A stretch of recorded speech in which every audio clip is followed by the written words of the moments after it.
আসসালামু আলাইকুম। আপনারা সবাই কেমন আছেন? আশা করি আল্লাহর অশেষ রহমতে আপনারা সবাই ভালো আছেন এবং সুস্থ আছেন। তো আমিও সুস্থ আছি। কিন্তু একটা কথাই আমার ভালো লাগছে না। সেটা হচ্ছে যে আমার ছেলেটা অনেক অসুস্থ। এইজন্য আমার মনটা ভালো নেই। আর আমার ছেলে শুয়ে, শুয়ে টিভি দেখতেছিল। ওরে টিভি দিয়ে দিলাম যে, "বাবা তুমি টিভি দেখো।" কারণ ও একেই তো অসুস্থ। ওরও হয়তোবা কিছু ভালো লাগতেছে না। এজন্য ও একটু পর, পর শুধু কান্না করতেছে। এজন্য আমি টিভি দিয়ে দিলাম যে, "বাবা তুমি টিভি দেখো।" আর আমি রান্না করতেছিলাম। তো ভাবলাম যে এখান থেকে একটা পাতিল নিয়ে নিই। তো আমি এখন হচ্ছে যে এখান থেকে একটা পাতিল নিব। কারণ আমার হচ্ছে যে দুধ আছে একটু বাবুর। তো দুধটুকু গরম করতে হবে। এজন্য আমি একটা পাতিল নিয়ে যেয়ে রেখে দেবো রান্নাঘরে। আর আমার এইজন্যও ভালো লাগতেছে না মন যে আমার দাদু অনেক অসুস্থ। আমার দাদুকে হসপিটালে ভর্তি করাইছি। নাটোর সদর হসপিটালে, আমাদের নাটোরে।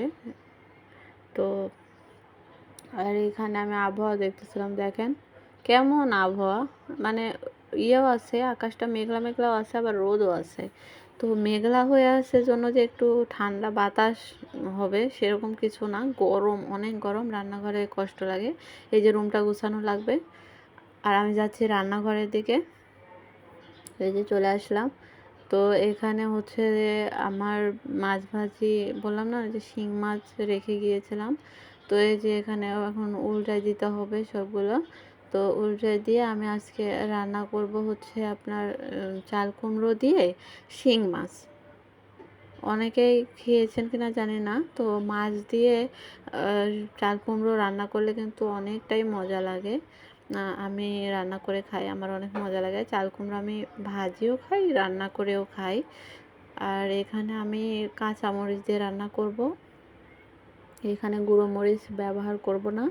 তো কাঁচামরিচ, আমি বেশিরভাগ সময় কাঁচামরিচ দিয়ে রান্না করি, কারণ কাঁচামরিচ স্বাস্থ্যের জন্য অনেক ভালো। আর যদি আমি গুঁড়ো মরিচ ব্যবহার করি, তো সেখানে আমি গুঁড়ো মরিচ অল্প পরিমাণে ব্যবহার করি, কাঁচামরিচটাই বেশি পরিমাণে ব্যবহার করার চেষ্টা করি। তো এখানে আমি হচ্ছে যে আগে ভাত আর আপনার হচ্ছে যে বিন ভাজি, কারণ বিন আমরা নাটোরের ভাষায় বরবটি বলি।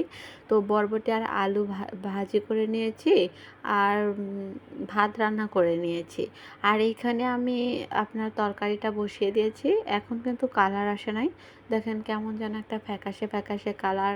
এখন দেখতে কিন্তু ভালো লাগবে না, কালারটাই চেঞ্জ হয়ে যাবে একটু পরে, আপনারা দেখবেন। আসলে আমি এখানে কাঁচামরিচ ব্যবহার করেছি, তো এই জন্য কালারটা এরকম দেখাচ্ছে তরকারির। তো আমি মাছগুলো দিয়ে দিলাম, একে একে সবগুলো মাছ আমি দিয়ে দেবো এখানে তরকারিতে। আর মনটা ভালো নয় এই জন্যই যে আমার দাদু অসুস্থ। আমার দাদুর আপনার 70+ বয়স হয়ে গিয়েছে। তো উনি হঠাৎ করেই এই ঠান্ডা গরম আবহাওয়ার জন্যই হয়তোবা উনি হঠাৎ করে অসুস্থ হয়ে গিয়েছে। কিছুই খেতে পারে না, যা খাচ্ছে বমি হয়ে উঠে যাচ্ছে। আরও মনে করেন যে অনেক ধরনের অসুস্থতা, মানে এই জন্য ওনাকে হসপিটালে ভর্তি করাইছি, আপনার নাটোর সদর হসপিটালে।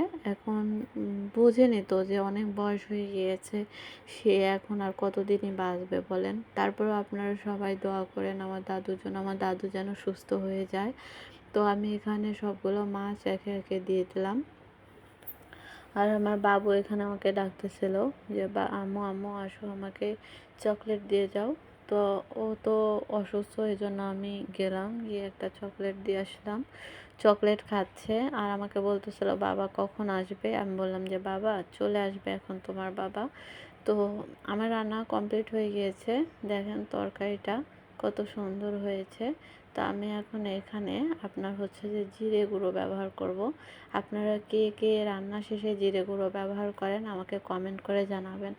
আমি ঝোল রান্না করলে আমি শেষে জিরাটা ভেজে গুঁড়ো করে এখানে ইউজ করি, কারণ আমি এটা অভ্যাস হয়ে গেছে বলতে পারেন। আর জিরে গুঁড়ো দিলে আমার মনে হয় তরকারিটা অনেক বেশি স্বাদ হয়ে যায় আর কি, টেস্টি লাগে।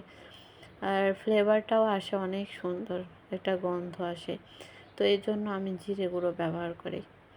আর তরকারিটা তো দেখতেই পাচ্ছেন কি সুন্দর হয়েছে কালারটা। এই তরকারিটা কিন্তু গরম ভাতের সাথে অনেক মজা লাগবে। আর শিং মাছ আমি ছোট থেকেই শুনে আসছি, আমার দাদি বলেন আম্মু বলেন সবাই বলতো যে শিং মাছের খেতে হবে ঝোল, কারণ শিং মাছ যদি ঝোল খান শিং মাছের তাহলে কিন্তু শরীরে নাকি রক্ত হয়। তো এই জন্য আমরা আমি বরং শিং মাছের ঝোলটাই বেশি করি। এখানে আমার রান্না কমপ্লিট, চুলাটা বন্ধ করে দিয়েছি। তো দেখেন কত সুন্দর কালার আসছে, আমি বললাম না রান্না শেষে কালারটা আসবে। তো রান্না শেষ হয়ে গেছে, এখন দেখেন কত সুন্দর কালার আসছে। তো আমি এখন এই কড়াইটা রুমে নিয়ে যাব।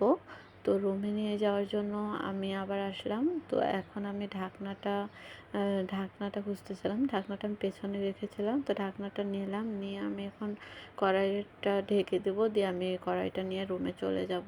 আমার বাবুটা অসুস্থ, তো আমার বাবুর কাছেই থাকতে হচ্ছে, এই জন্য আমার রান্নাটাও পিছিয়ে যাচ্ছে। আর আমি বললাম না আপনাদের যে আমি হচ্ছে যে বরবটি আর আলু ভাজি করে রেখেছি। এই যে দেখেন বরবটি আর আলু ভাজি। তো আর হচ্ছে এখানে আমি সকালে দুধ গরম করেছিলাম, সেই দুধ খেতে খেতে আমার বাবুটার এটুকু দুধ রাখছে।